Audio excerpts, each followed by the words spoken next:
la réussite, l'argent, les autres, pourquoi ne pas décider de courir tout simplement? Courir pour le plaisir de se sentir bien, pour retrouver la forme, pour vous affiner, pour votre équilibre ou tout simplement pour avancer? Profitez du climat, de la douceur de vivre, des paysages, oubliez votre stress et chaussez vos running. Inspirez, soufflez, regardez autour de vous, sentez, touchez, exaltez les capacités de votre corps. La course à pied est un sport peu onéreux que l'on peut pratiquer quasiment à tout âge et partout. Vous n'avez donc pas de raison, ni de prétexte du style « trop vieux, pas de temps, j'aime pas courir seul ». Au fil du temps, vous croiserez d'autres personnes qui courent et des groupes se formeront pour transpirer, respirer et papoter ensemble. Vous commencerez par de courtes sorties, seul ou entre amis, en pleine nature, sur le bitume entre midi et 2, alternant la durée et le rythme, variant votre foulée et sentant en fil et jouant vos progrès. On vous invite donc au voyage, coureurs et joggeurs de tout horizon.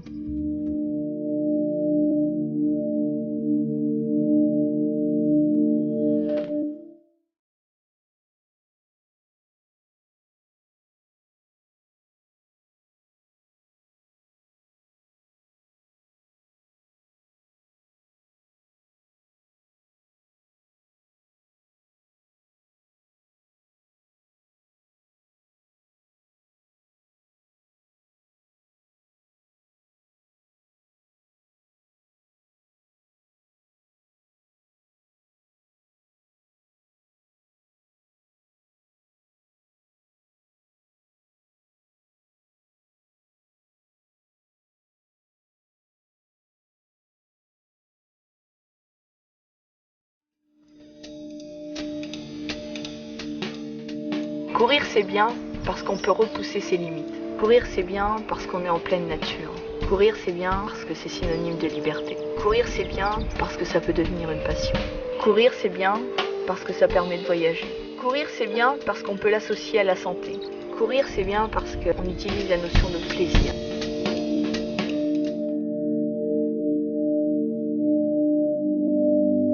Qu'est-ce qui peut vous amener à consulter de façon préventive? Une envie de vous mettre à la course à pied, une reprise d'activité, une usure anormale de vos chaussures, des douleurs diffuses, mais aussi un manque de souplesse. Si vous pratiquez de façon occasionnelle ou intensive une activité physique, une consultation chez un podologue s'avère indispensable. La prévention est un atout en matière de santé. D'autres spécialistes, tels que l'ostéopathe, le posturologue, le biokinergiste, le dentiste, l'ophtalmologiste et le médecin, pourront compléter l'examen et parfaire votre bilan préventif ou curatif. Ce sport-là a l'avantage d'être praticable par tout le monde dans la limite où effectivement il n'y a pas de contre-indication médicale. C'est un sport qu'on peut pratiquer n'importe où, n'importe quand, sans matériel autre que sa paire de chaussures dans le sac. Par contre, effectivement, il faut respecter certaines contre-indications et s'assurer auprès d'un médecin que la pratique ne va pas vous mettre en danger plus que de vous apporter un gage de santé. Il est évident que si quelqu'un a des problèmes articulaires au niveau de la colonne vertébrale, des lombalgies ou des problèmes de genoux ou de hanches, la course à pied par les micro-traumatismes répétés va pouvoir solliciter de façon importante tout cet appareil-là. Donc il faut là aussi vérifier qu'il n'y ait pas de contre-indication et que la pratique de la course à pied ne va pas aggraver une arthrose de hanche ou une arthrose de genou. Toute pathologie aiguë, infectieuse, etc., contre-indique la pratique d'un sport, je dirais, un peu intensive, d'autant plus qu'on avance en âge. Je dirais, au-delà de 45 ans, il faut certainement un avis médical avant de s'exposer à une pratique un petit peu soutenue. En y allant progressivement, je pense que le plaisir rencontre vite l'effort. À partir du moment où on éprouve de la souffrance, à mon avis, on est allé trop loin. Si le plaisir est présent, il n'y a pas de problème. Il y a plusieurs signes qui peuvent alerter. C'est la sensation de fatigue inhabituelle. Ça peut être aussi des signes d'irritabilité, une perte d'appétit, une baisse de motivation, des crampes, des douleurs musculaires bien sûr, des troubles du sommeil parfois aussi, des choses inhabituelles et qui peuvent faire penser qu'effectivement on a abusé. Comme toute activité physique d'endurance, ça peut avoir un effet sur le poids, mais il faut que l'entraînement se situe à une certaine fréquence cardiaque en fonction de la fréquence cardiaque maximale du sujet. Donc effectivement, à raison de 3 fois par semaine avec une durée minimum d'une demi-heure, 3/4 d'heure, on peut avoir un effet intéressant sur le poids, bien sûr. Oui. Il ne faut pas que ça soit une contrainte, donc pour certains ça va être tôt le matin avant de partir au boulot, pour d'autres ça va être le midi entre 1h et 2, d'autres le soir, ça dépend un petit peu du reste de la journée et des contraintes qu'on peut avoir. Le pied vous paraît solide sur le plan architectural et musculaire, mais en fait, c'est un être très fragile. Mettons-nous à vos pieds. L'inspection permettra de mettre en évidence les signes fonctionnels. L'idéal étant de réaliser un bilan postural global, cela permet d'intégrer le trouble dans un contexte général. On mettra ainsi en évidence des anomalies statiques. Une palpation, zone par zone, est conseillée et renseigne sur les points d'appui, la mobilité et les douleurs. Tout ceci sera complété d'un examen podoscopique, un examen podométrique et un examen dynamique, ainsi que des clichés radiographiques type scanner, IRM et échographie. De ces déformations podales peuvent se dessiner des gonalgies, des coxarthroses et des entorses à répétition. Mais dans la majorité des cas, il s'agit de pieds adaptatifs. Le pied fait partie d'un système global informatif, ce qui le rend interactif et interdépendant au système. Il constitue surtout un système tampon majeur. Il est donc primordial d'inclure ce capteur dans une logique de traitement globale.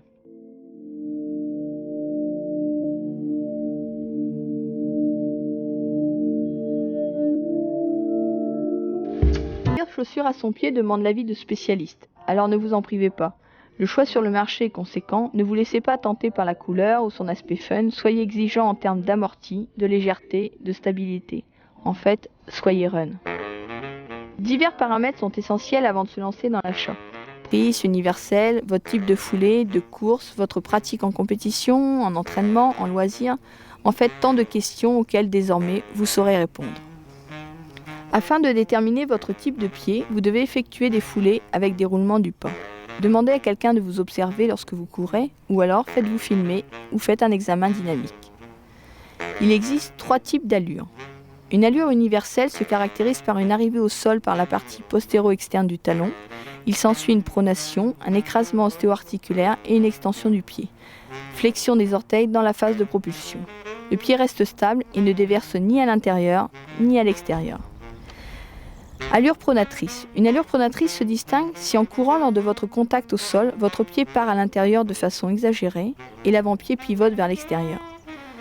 Votre chaussure aura tendance à être usée à l'intérieur.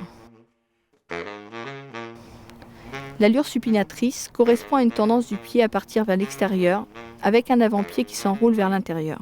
La chaussure a tendance à être usée vers l'extérieur.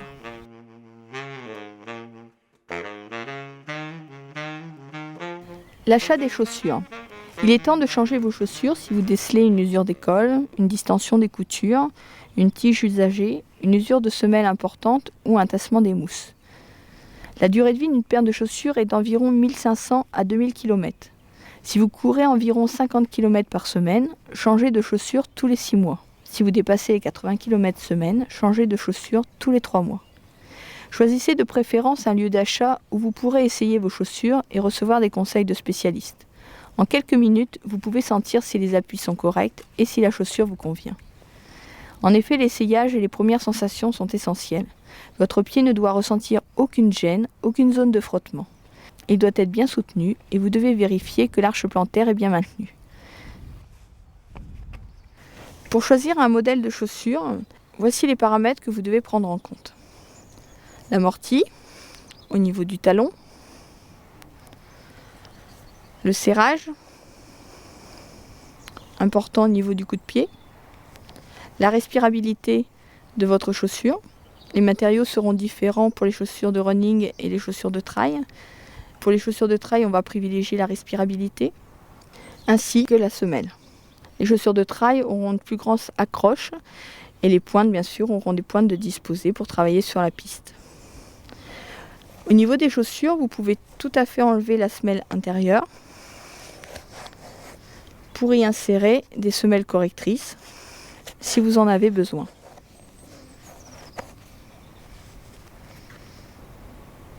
Surtout, privilégiez l'amorti, la légèreté et la stabilité de la chaussure. Une paire de running pour la piste doit présenter un atout de légèreté, d'amorti et de propulsion qui se situe sur l'avant-pied. Pour effectuer des exercices sur la piste, il n'est nul besoin d'investir dans une chaussure avec pointe. Vous pouvez réaliser vos exercices avec une paire de running. Pour des courses allant de 10 km aux 100 km, il s'agira de trouver un bon compromis entre l'amorti, la légèreté et la stabilité. Pour des trails, l'accroche de la semelle, la respirabilité de la chaussure et les matériaux en Gore-Tex sont indispensables ainsi que la stabilité.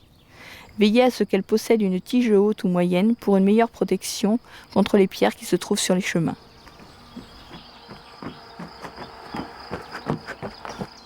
Il est recommandé de prendre une pointure de plus que vos chaussures de ville, mais attention à ce que ce ne soit pas trop grand pour éviter le flottement, générateur d'ampoules.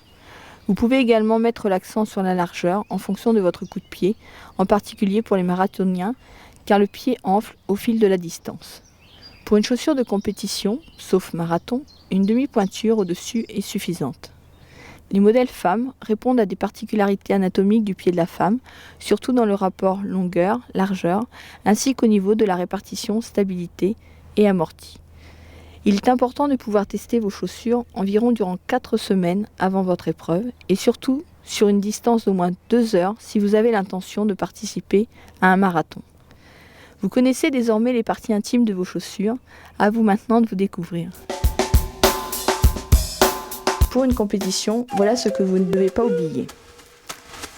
Un t-shirt, une brassière pour les femmes, un short ou un collant long, un slip de sport de rechange, un maillot à manches longues, un coupe-vent, une paire de gants légers, une paire de chaussures de rechange, une serviette éponge, une casquette, une paire de sandalettes pour la douche, un survêtement, un sac plastique pour les vêtements mouillés, une bouteille d'eau, des barres, des épingles pour le dossard, de la pommade, une trousse de premier secours, ainsi qu'une paire de ciseaux.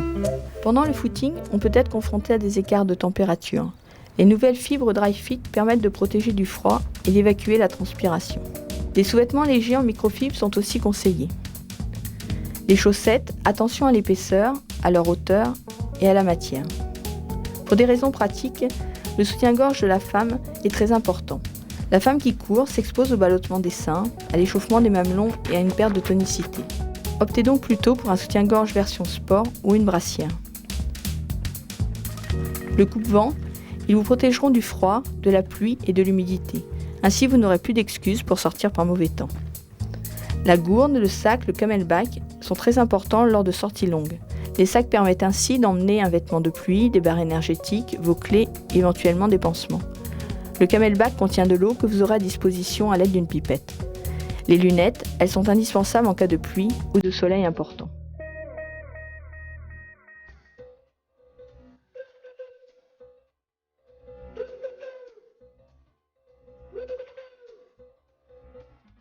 Afin de définir correctement l'intensité de l'entraînement, pour atteindre plus facilement l'objectif fixé lors de vos séances et déterminer le temps nécessaire à la surcompensation, nous vous conseillons d'utiliser un cardio-fréquence-mètre. L'objectif étant de prendre son corps à cœur. C'est bon ? Les motivations sont multiples et variées pour commencer ou par faire une activité physique, mais pour une fois, outre le fait qu'il faille écouter son corps, nous vous conseillons aussi d'écouter votre cœur. S'entraîner avec son cardio est devenu presque banal. Perdre du poids, tonifier, s'entraîner, oui, mais à quelle intensité ? La façon la plus efficace pour connaître comment votre corps réagit aux exercices est donc de mesurer la fréquence cardiaque.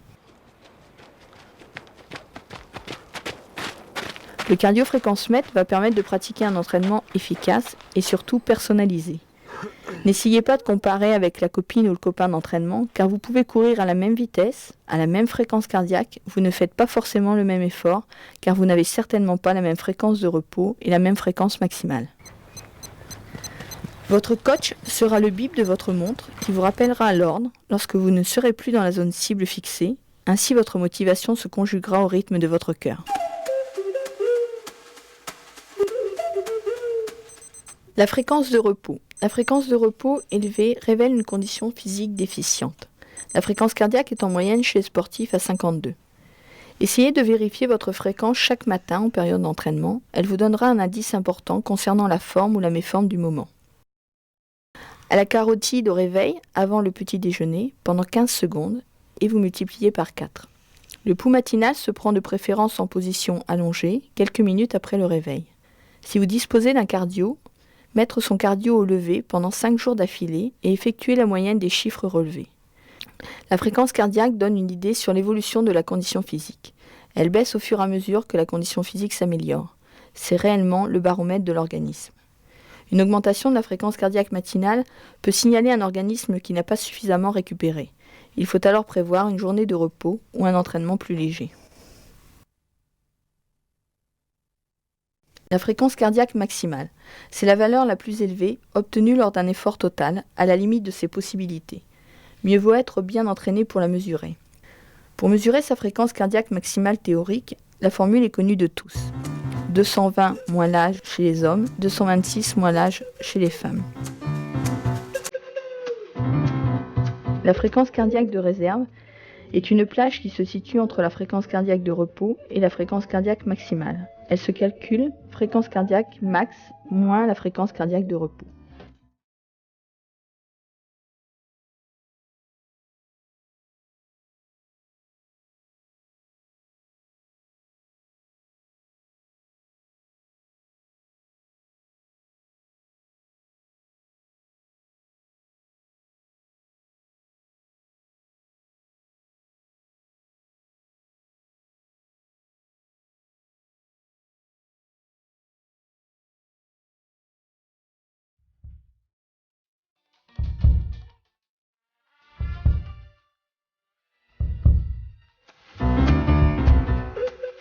Un cardio se compose de deux éléments. Une ceinture émettrice, généralement légère, que l'on place à la hauteur du soutien-gorge ou sur le torse de l'homme et qui enregistre et transmet les signaux du cœur. Un récepteur montre où s'affiche en direct la fréquence cardiaque en battements minutes. L'intérêt du cardio, c'est de s'entraîner dans les zones cibles, entre deux seuils, entre deux limites. Il faut programmer le cardio avec un seuil haut à ne pas dépasser et un seuil bas ou une limite pour cibler l'échauffement, une pour la phase d'entraînement, une pour la récupération. Plus le cardio est élaboré, plus vous pouvez optimiser toutes les limites. Vous utiliserez un cardio pour connaître votre fréquence cardiaque pendant l'effort, mais vous aurez aussi besoin de déterminer une zone cible, zone de fréquence cardiaque spécifique pour effectuer l'entraînement fixé. Vous programmez une zone cible selon le type d'entraînement et sur la plupart des cardios, vous entendrez un bip si vous sortez de la zone. Vous pouvez programmer votre échauffement, votre séance et vos temps de récupération et travailler dans la zone cardiaque que vous désirez. Vous aurez au poignet un super atout pour votre suivi et vous ne pourrez plus vous en passer. Opter pour l'utilisation d'un cardiofréquencemètre, c'est vouloir mieux se connaître et progresser tout en respectant les limites de son cœur et de son corps. C'est surtout un excellent atout pour le suivi et la planification d'un entraînement. Ce n'est pas un gadget, vous pouvez l'utiliser à l'entraînement et en compétition, il vous donnera de précieuses indications sur les phases de votre effort et permettra ainsi de comparer les rythmes d'entraînement et de compétition.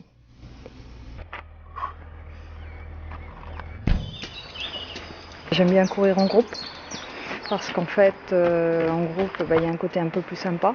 Et puis, on est entraîné aussi par les autres. C'est le plaisir de partager une même passion, c'est le plaisir d'être dans la nature et c'est éviter aussi de se mesurer aussi quelque part un peu aux autres, mais sans pour autant avoir cet esprit compétition à 200%.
De nombreuses pathologies chroniques trouvent leur source dans un défaut technique de la foulée. Néanmoins, il est fondamental de combiner une bonne musculature, sangle abdominale, lombaire, quadriceps, ischio, et une souplesse des plans postérieurs. Il convient d'éliminer tout geste inutile qui entame une partie du potentiel d'énergie musculaire. Pour parfaire cela, des exercices sont recommandés pour améliorer l'efficacité de la foulée.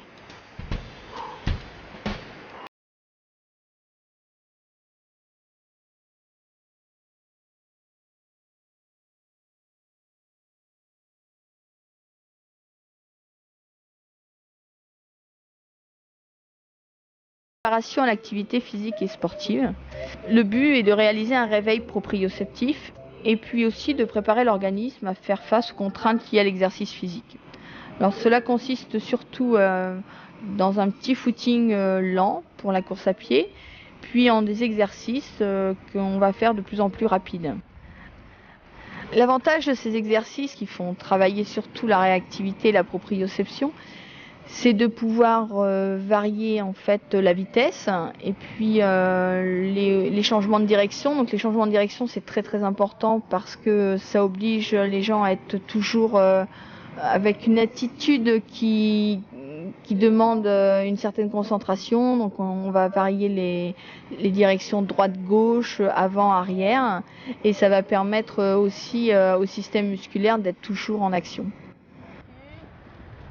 Allez, à droite. À l'issue de cet échauffement, on obtiendra une élévation du débit ventilatoire, du débit cardiaque, une élévation de la température interne du muscle, mais aussi une amélioration de l'efficacité du mouvement, une diminution de l'appréhension, une certaine mise en confiance et une amélioration de l'attention et de la concentration. On attache quand même beaucoup d'importance à l'échauffement selon deux principes fondamentaux, alors qui consistent en l'alternance d'exercices pour maintenir une certaine température corporelle et aussi en l'augmentation d'une intensité qui va être progressive, mais surtout il faut éviter de s'épuiser puisque c'est vraiment le début de l'exercice. Il faut savoir que c'est beaucoup plus efficace que les pommades chauffantes, les massages que l'on voit assez traditionnellement. Et puis ça permet aussi la mise en jeu de masse musculaire et puis l'élévation de la température corporelle globale.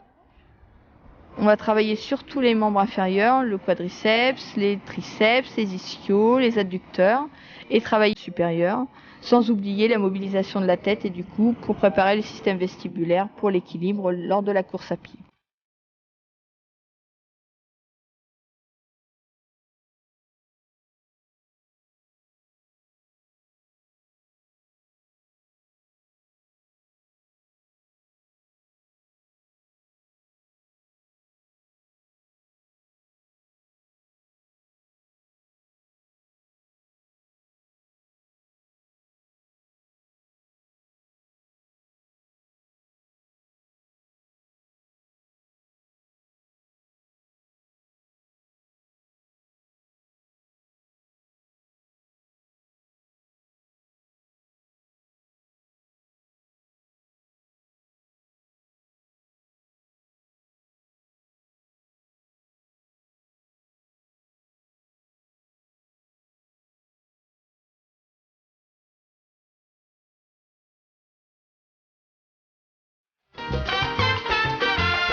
Les exercices que l'on fait sur le sable, ça permet de travailler au niveau de la proprioception, au niveau des chevilles, des réactions, et aussi au niveau des genoux, ce qui permet aussi de travailler et d'améliorer la position lors de la foulée.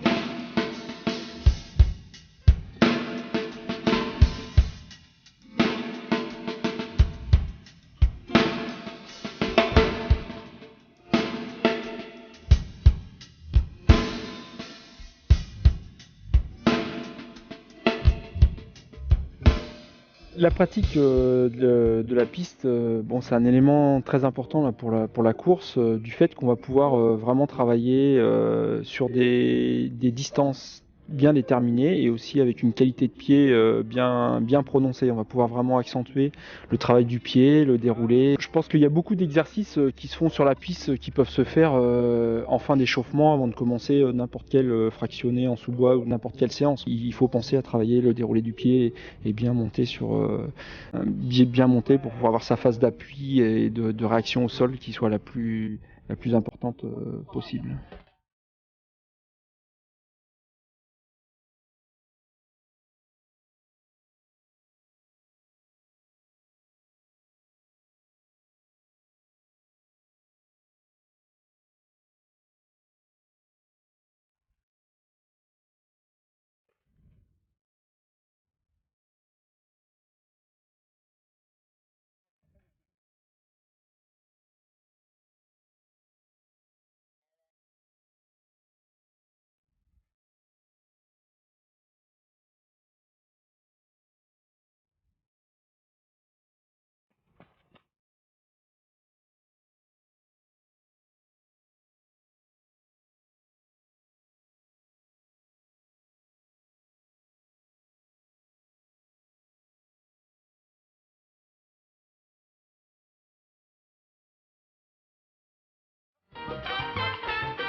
Le travail de la technique, de la foulée et de recherche d'efficacité, c'est un travail primordial dans la prévention des blessures. Il vaut mieux courir moins, mais mieux.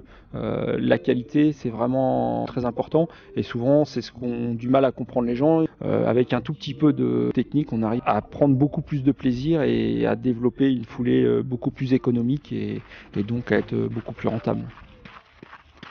À partir du moment où on fait du travail technique, il y a des impératifs à respecter et donc c'est primordial. Un exercice qui va être mal fait pourrait même être néfaste. Donc les choses importantes, c'est de rester dans un axe, d'avoir les épaules le plus relâchées possible et d'avoir une réactivité, d'avoir une action sur le sol au niveau de son pied la plus importante possible.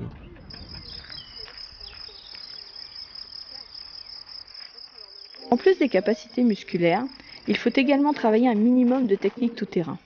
Cela va assurer un renforcement articulaire des chevilles et des genoux. Commencez tous par faire une partie de vos footings hors des sentiers, en sous-bois ou dans les prés.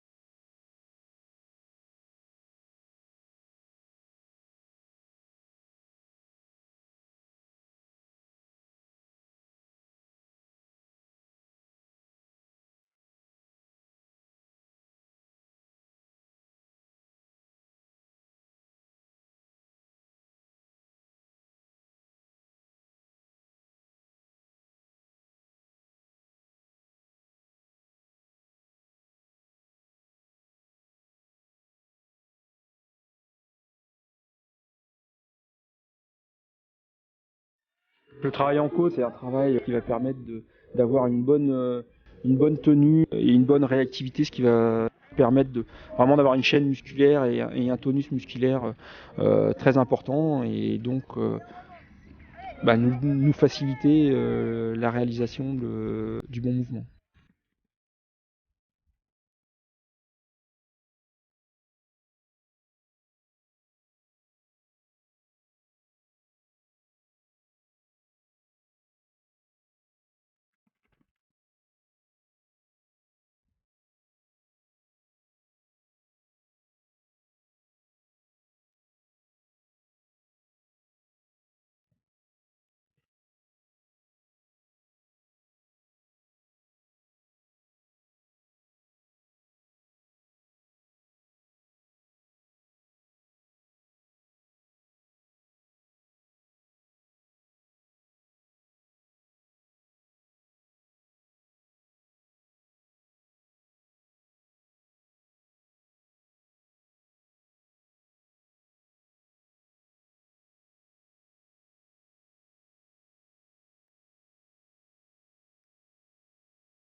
Ça fait à peu près une bonne vingtaine d'années que je cours et l'expérience aidant, ça permet de bien se connaître et puis de pouvoir maîtriser, de rester jeune. L'option à choisir pour tout le monde, c'est les courses nature qu'on appelle aussi les trails. Là franchement c'est super et très convivial.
Ces exercices sont importants pour pouvoir progresser, surtout pour préparer une course sur trail. Et je pense que c'est quand même des exercices fondamentaux que l'on peut faire soit à l'échauffement, soit on peut les faire lors d'un footing à allure lente, modérée, les intégrer à l'intérieur d'une séance de préparation. Ces exercices, on peut les faire seuls, à plusieurs. C'est mieux d'être à plusieurs pour pouvoir corriger les positions.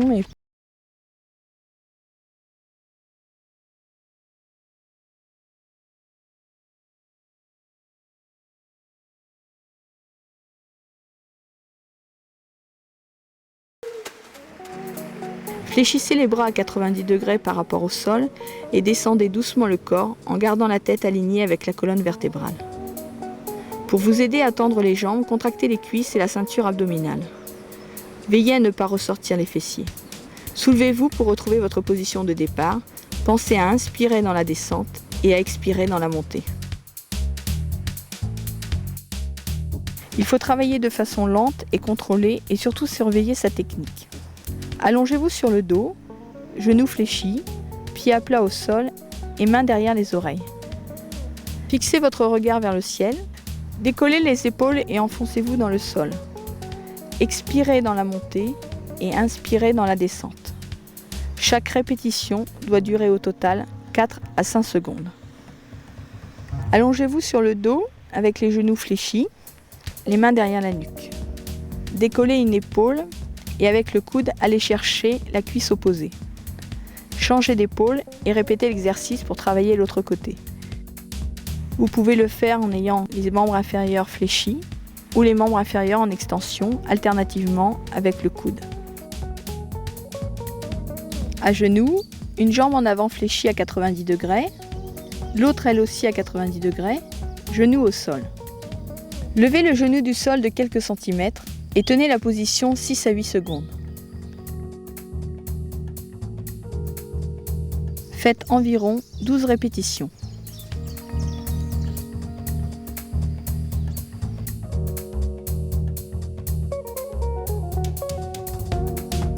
Le dos et les épaules sont bien plaqués contre l'arbre. Descendez tout doucement en position assise jusqu'à pouvoir simuler que vous êtes sur une chaise. Tenez environ la position 15 à 20 secondes et répétez l'exercice 3 fois.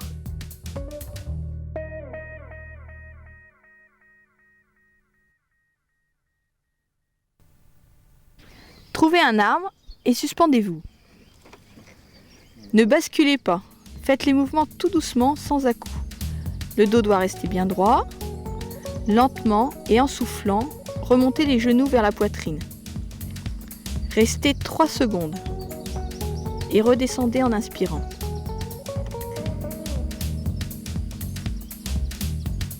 Si vous avez un partenaire, ce dernier peut vous assurer et vous aider à monter les genoux.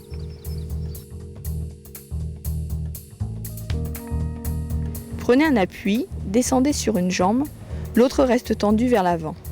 Petit à petit, descendez un peu plus et pliez votre coude. Si vous pouvez faire cet exercice sans appui, c'est signe que vous avez déjà de bons quadriceps. Faites environ 3 répétitions de 12. Vous prenez un appui, vous soulevez la pointe des pieds, vous bloquez environ 1 seconde, contraction, et vous redescendez tout doucement.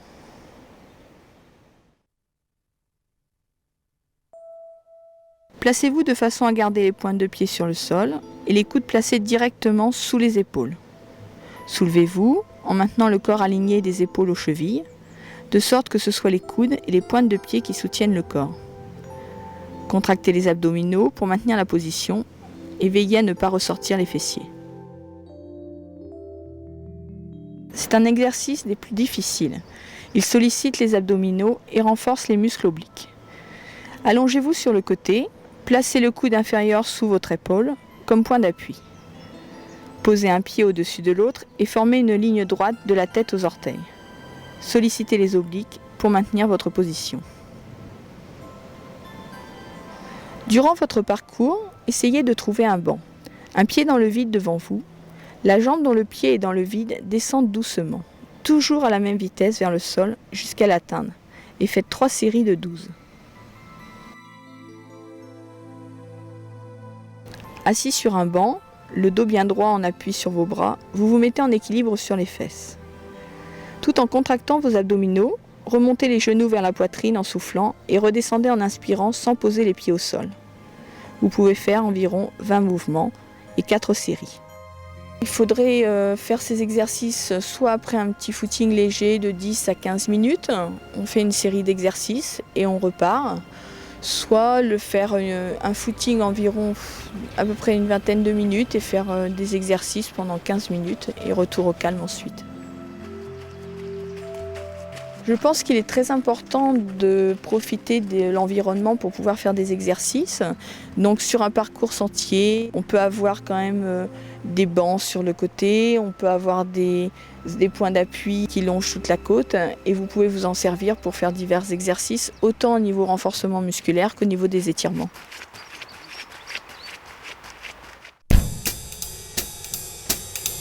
Ce qui me plaît, c'est surtout honnêtement, c'est la convivialité, quoi. Le trail en particulier, c'est phénoménal, quoi. Le dernier discute avec le premier dans les repas d'avant course. Il y a un esprit compétitif, mais qui évite, au bout de quelques kilomètres, le classement, je pense qu'il est obsolète, quoi. Le but, c'est d'arriver, quoi. Ça se limite à ça. Il y a un point de départ, un point d'arrivée.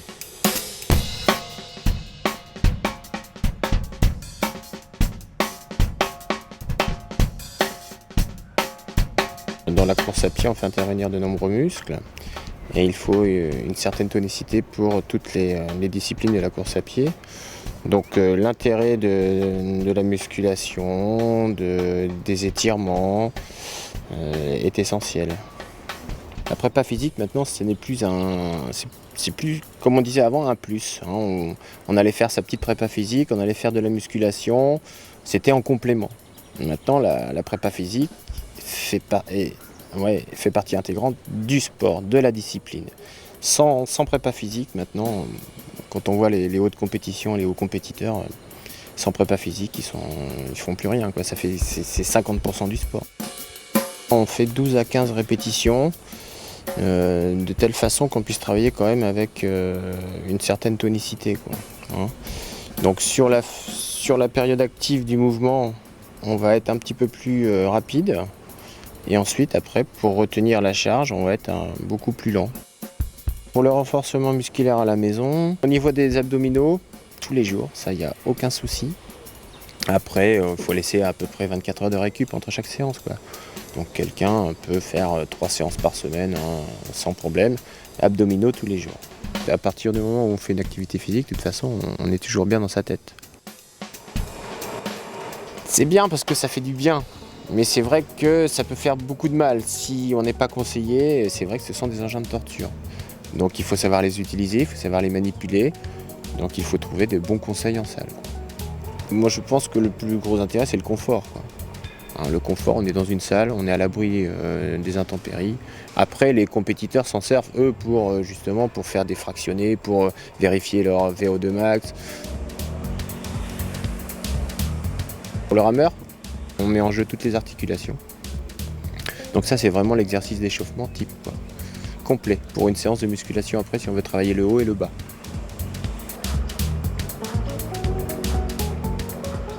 Donc ça c'est pareil, c'est un exercice cardio, un petit peu plus sollicitant pour le palpitant, hein, pour le muscle cardiaque. Donc c'est pas mal, hein. Ça fait varier un peu les rythmes, hein. La machine à dorsaux, hein. Alors ça renforce essentiellement les muscles du dos. Donc pour la statique, hein, dans la course à pied, très important. Bon, là on travaille un peu toutes les jambes, tous les muscles des jambes.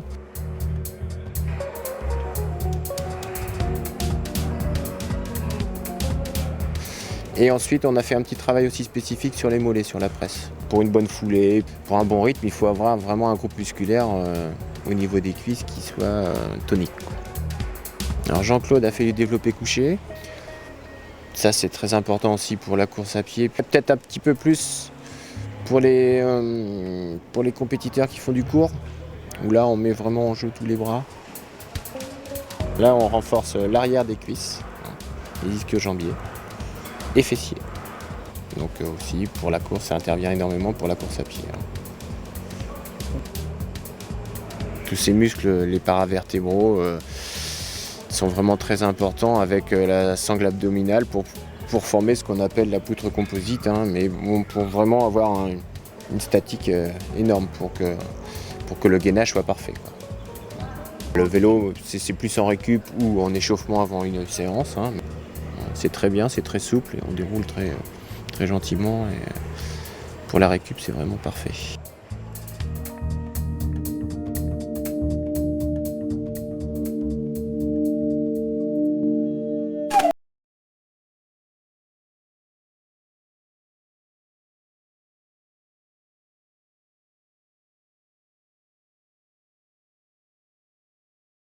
Les étirements sont quand même des exercices fondamentaux, mais qui sont plus faciles à réaliser pour certaines personnes. C'est une question surtout de souplesse, c'est évident, mais on peut aussi progresser. Donc on vous conseille d'en faire assez régulièrement, et surtout après une grosse séance.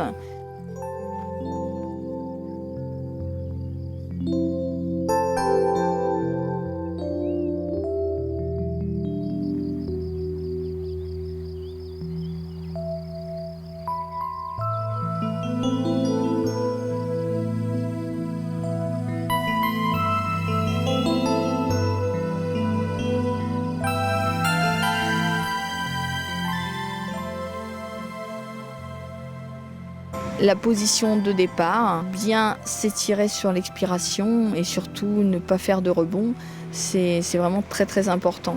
On a toujours tendance à faire des rebonds et puis à faire des à-coups pour essayer d'aller plus loin. C'est vraiment ce qu'il ne faut pas faire. Les objectifs surtout au niveau de la course à pied, c'est une diminution de la raideur musculaire, mais aussi une amélioration du relâchement musculaire. Il ne faut surtout pas rechercher un gain d'amplitude, contrairement aux assouplissements, mais un gain possible lorsque l'étirement est bien fait.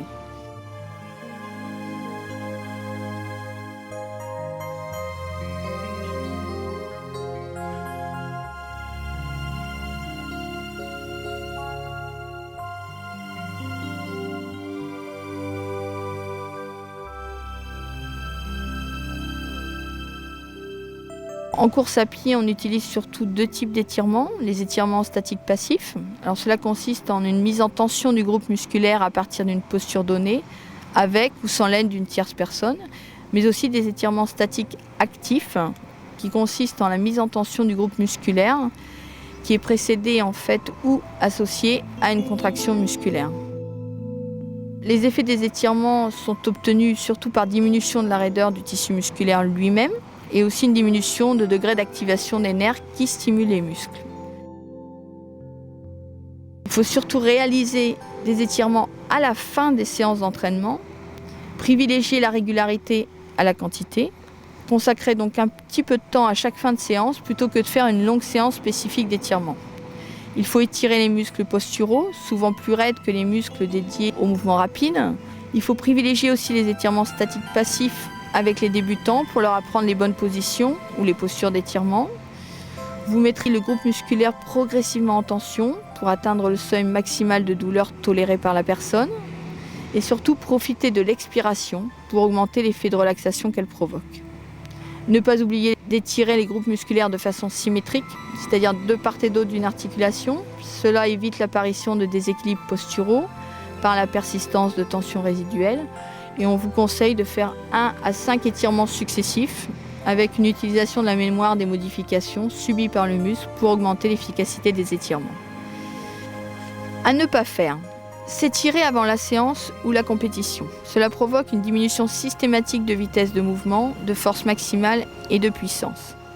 Il ne faut pas non plus s'étirer à la fin de séances dont on sait qu'elles provoqueront des courbatures, tels que le changement de matériel, l'augmentation importante d'une charge d'entraînement, la reprise après les vacances ou après une blessure, mais aussi l'apprentissage d'une nouvelle technique. Évitez aussi les étirements par rebond, dits balistiques, qui provoquent systématiquement une contraction musculaire réflexe. Les réserver plutôt pour l'échauffement, une fois que les muscles ont suffisamment augmenté leur température, c'est-à-dire après 15 ou 20 minutes. Pour engendrer une détente musculaire, après un effort de course à pied, on peut proposer en phase de récupération un massage pour améliorer la circulation du retour et pour drainer les toxines après l'effort. Tout le monde peut se lancer dans ce genre de massage pour améliorer la détente musculaire après un effort. Ce qui est important, c'est de prendre une crème ou une huile de massage, de commencer par des mouvements amples, toujours en direction vers le cœur. Quand on sent quelques tensions, on peut insister un petit moment à cet endroit-là. La durée optimale pour un massage après effort, c'est entre 5 et 10 minutes.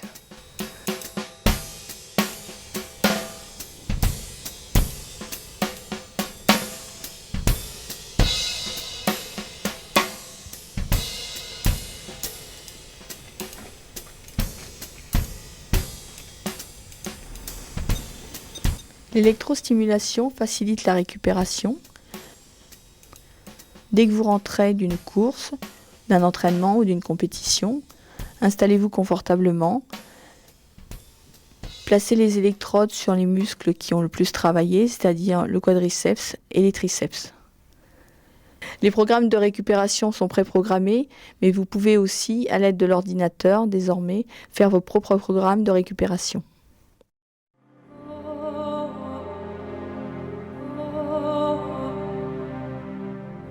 Allongé sur le dos, les bras le long du corps.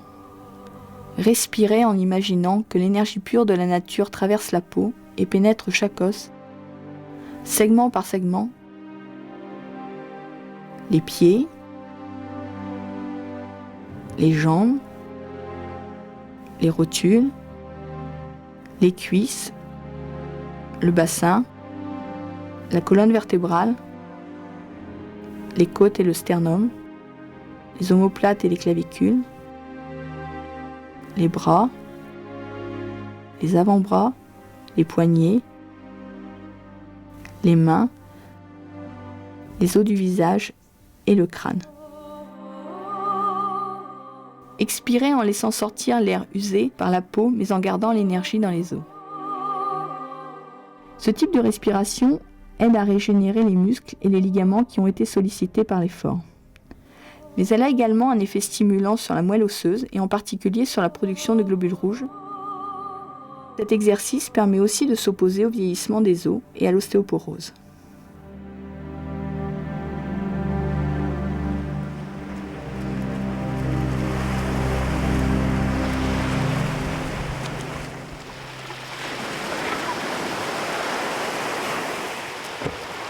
La mer, c'est important donc, pour la récupération au niveau de tout ce qui est tendons, aussi musculaire. Donc là, pour les tendons, c'est l'eau froide. Je pense que c'est connu un petit peu de tout le monde, utiliser les éléments naturels plutôt que de se mettre un bac à glace à la maison. Et donc bien fait au niveau des tendons, mais aussi bien fait au niveau musculaire à partir du moment où on va bien travailler au niveau de son déroulé du pied, ce qui permettra de repartir dans de meilleures conditions le lendemain.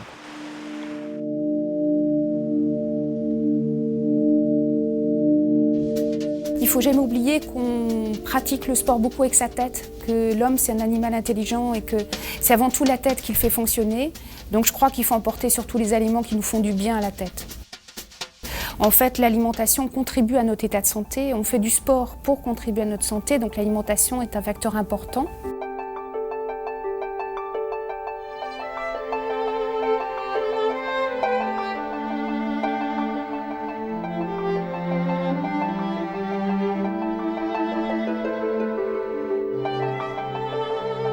On s'aperçoit que beaucoup de personnes, en commençant à faire du sport, tout d'un coup s'interrogent sur l'alimentation. Parce qu'on s'aperçoit finalement que c'est un domaine incontournable. Il faut passer par l'alimentation pour être bien dans le sport. Donc je pense que les deux sont indissociables. Les bases de la nutrition sont d'abord celles des sédentaires. C'est l'alimentation équilibrée, diversifiée, toutes les catégories d'aliments pour n'en oublier aucune, donc avoir aucune carence.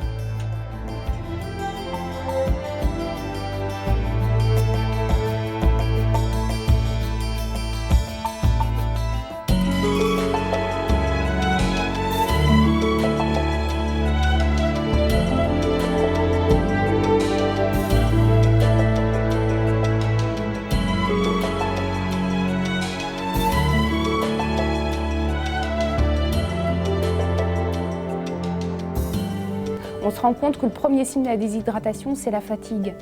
Alors c'est pas un signe très reconnaissable, mais il faut y penser. Si on est fatigué plus tôt que d'habitude, se demander est-ce qu'on a bu assez.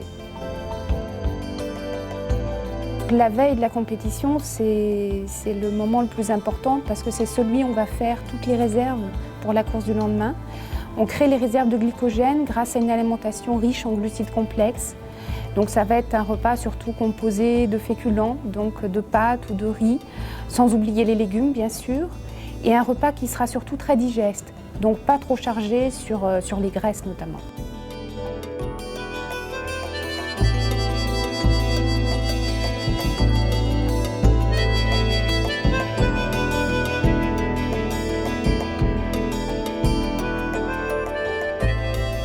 Pourquoi c'est bien de courir? Parce que déjà, en fait, ça va permettre à beaucoup de fonctions vitales de trouver un rouage normal, régulier, dans tout le métabolisme. On augmente aussi tout simplement les dépenses du métabolisme de base. On va brûler davantage. Et alors qu'aujourd'hui, le problème du poids, c'est un problème très préoccupant, la course à pied permet tout simplement de régler ce problème.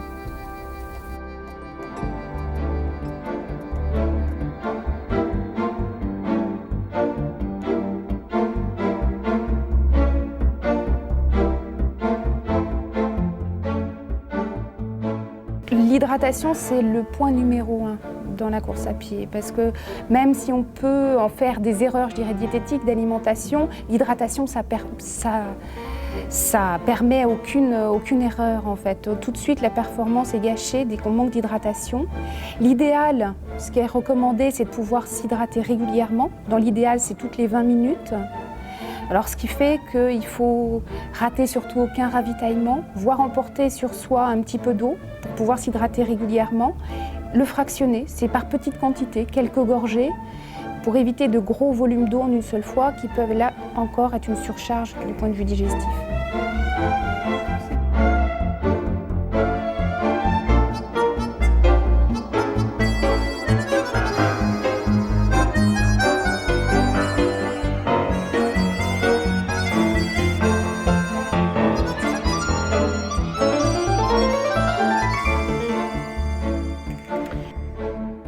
Alors la récupération, c'est important parce que c'est souvent négligé par les sportifs. On ne pense plus à l'après une fois qu'on a eu sa performance. Après, il s'agit d'aider l'organisme surtout à se réalcaliniser. Pendant un effort, l'organisme s'acidifie et il est important d'apporter des aliments plus basiques. Alors ça va se faire par l'hydratation avec des eaux alcalinisantes comme par exemple les eaux de Vichy, l'eau de Badois ou le lait également.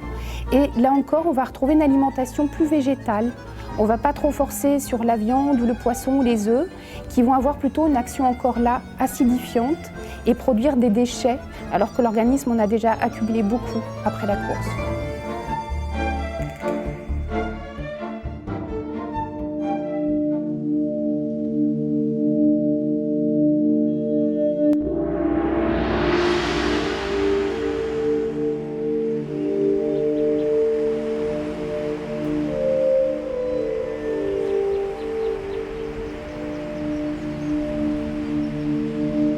Fixez le soleil pour laisser sa lumière et sa chaleur pénétrer par les yeux et descendre jusqu'au dantian.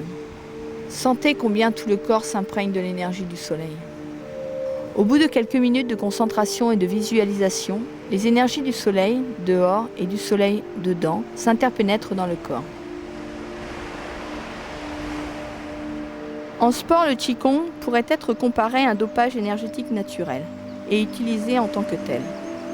Grâce à des exercices de Qigong, les athlètes acquièrent une plus grande résistance à la fatigue physique par une plus grande réserve d'énergie vitale au sein du dantian ou hara. Les entraîneurs sportifs occidentaux ont découvert ainsi les exercices de Qigong et bon nombre d'entre eux ont vite réalisé l'intérêt d'intégrer cette technique dans l'entraînement des athlètes de haut niveau qui font de la compétition. Ils peuvent être appliqués à n'importe quel sport et pratiqués par tout le monde pour progresser. Voici ce que vous pouvez en attendre. Une détente musculaire fulgurante, une meilleure résistance physique à l'effort, une préparation mentale, mais aussi une amélioration de la technique et une récupération plus rapide après l'effort. Respirez, captez le chi de la mer et écoutez ce qui se passe dans votre corps.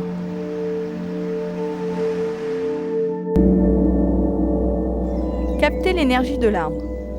Choisissez dans un jardin, un parc, une forêt, un arbre qui vous attire. Branchez-vous avec lui. Essayez de sentir son ambiance énergétique, ce qu'il exhale, ce qu'il transmet. Demandez-lui l'autorisation de vous offrir son énergie. Placez-vous face à l'arbre, à une distance d'au moins 3 mètres, les paumes de main face à lui. Recherchez l'immobilité absolue et entrez en osmose avec le champ énergétique de l'arbre. Respirez. Captez cette énergie par les paumes. Laissez votre corps s'imprégner tout entier. Approchez-vous de l'arbre, plaquez-vous contre lui, soit de face, en l'encerclant de vos bras,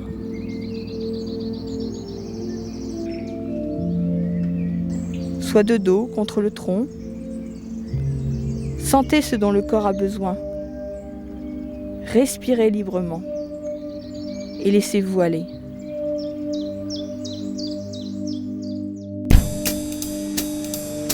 J'essaie de me mettre en connexion avec mon entourage.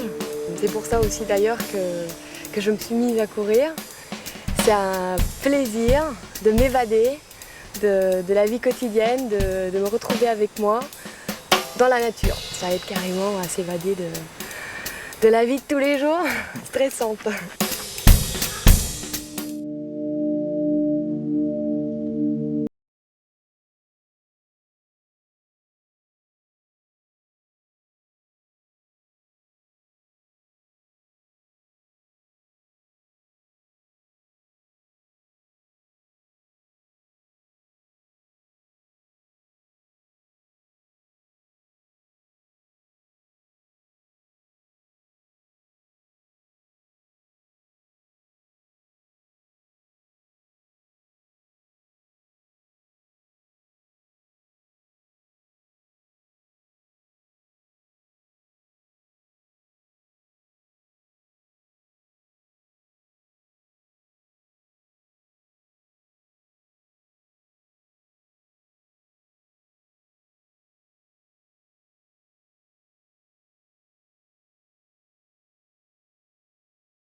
La course à pied, je crois que c'est une discipline qu'on peut faire à tout âge et puis surtout dans n'importe quel cadre, à n'importe quel moment. Il y a toujours un creux, une heure de pause et donc bon, c'est un bien-être, ça va être un défoulement. C'est un défoulement qui est simple, où il n'y a pas besoin de grand-chose. Il faut une paire de baskets et puis un short, un t-shirt et à partir de là, on peut vraiment commencer à prendre du plaisir et puis après donc surtout développer ce plaisir en s'améliorant parce que c'est le but. Tout le monde est un petit peu compétiteur et donc essaye de progresser. Je pense que dès le départ où on a cette même passion, où on a envie de courir ensemble, où on a envie de vivre les mêmes choses au même moment, c'est quand même un moment particulier. Et c'est hyper important pour un couple. La femme idéale, pour moi, c'est ma femme actuellement, puisqu'elle court. Donc on partage la même passion, on est de plus en plus ensemble puisqu'on court ensemble, on s'entraîne ensemble, on fait des courses ensemble, on part le week-end sur les compétitions, ce qui fait que on est presque toujours ensemble. Ma foi, c'est l'idéal, c'est une femme qui court avec moi, ça c'est génial.